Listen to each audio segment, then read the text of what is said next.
Now, I want to talk about the Porsche 911. OK, now, this is designed to be as fast as the laws of physics allow, and that's great. But it's rather a serious car. You know what I mean? It doesn't have much in the way of a sense of humour, and it's the same story with the Ferrari 430. You really don't want to sit next to someone at dinner who's got one in case he starts telling you about his five-way traction control. There is, however, one supercar maker that's a little bit different.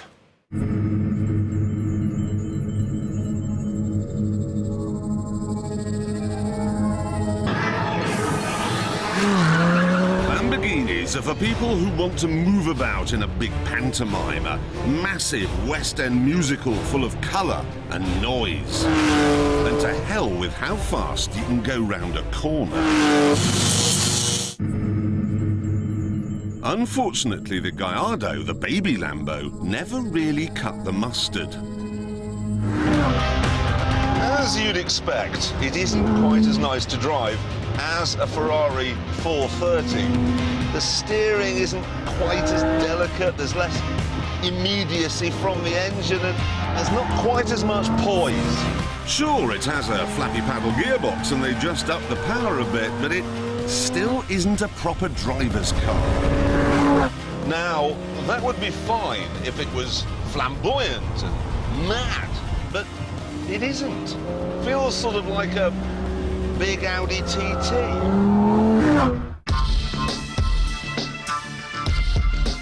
Now, though, they've launched a £131,000 convertible version, and I'm delighted to say the lunacy's back.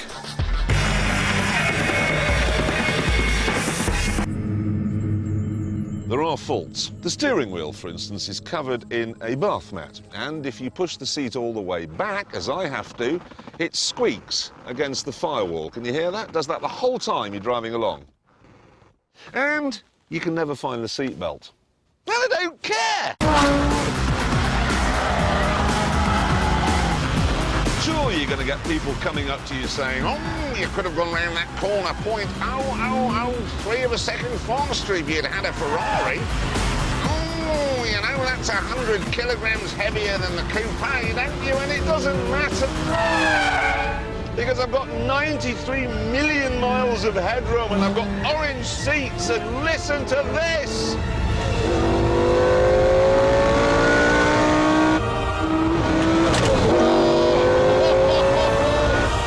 The sound of a 5-litre V10 engine. It's the noise of 512 rampaging Italian horsepowers. It's like listening to the Cirque du Soleil being chopped up by their own chainsaws.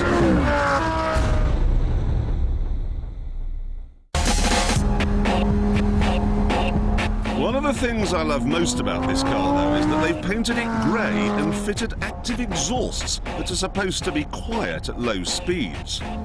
But they're not fooling anyone.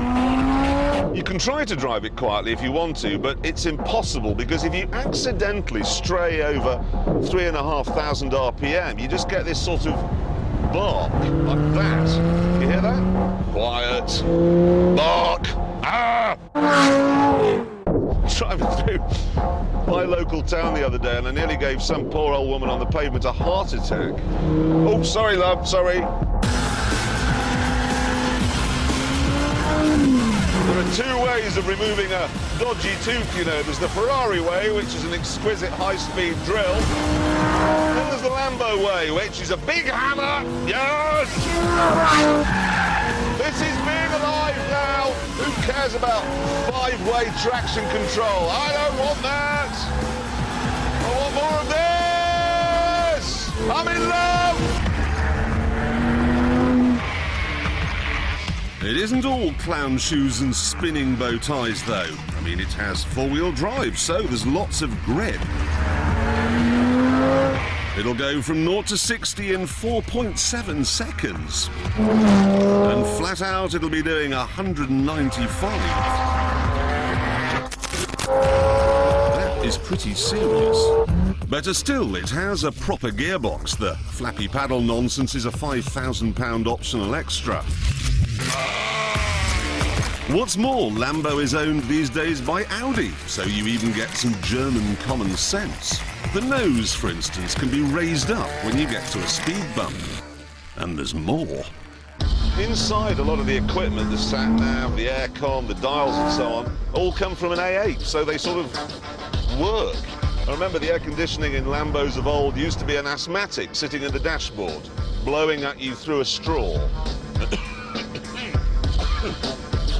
That didn't work.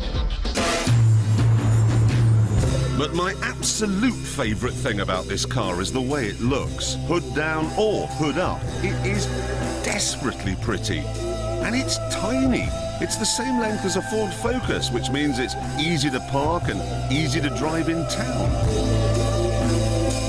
What we have here then is not, by any means, the best driver's car in the world.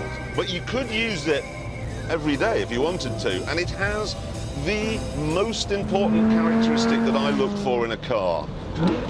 It's a laugh.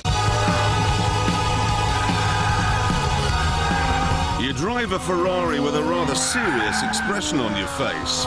You drive one of these gurning like you may technically be an idiot. I think it's absolutely tremendous.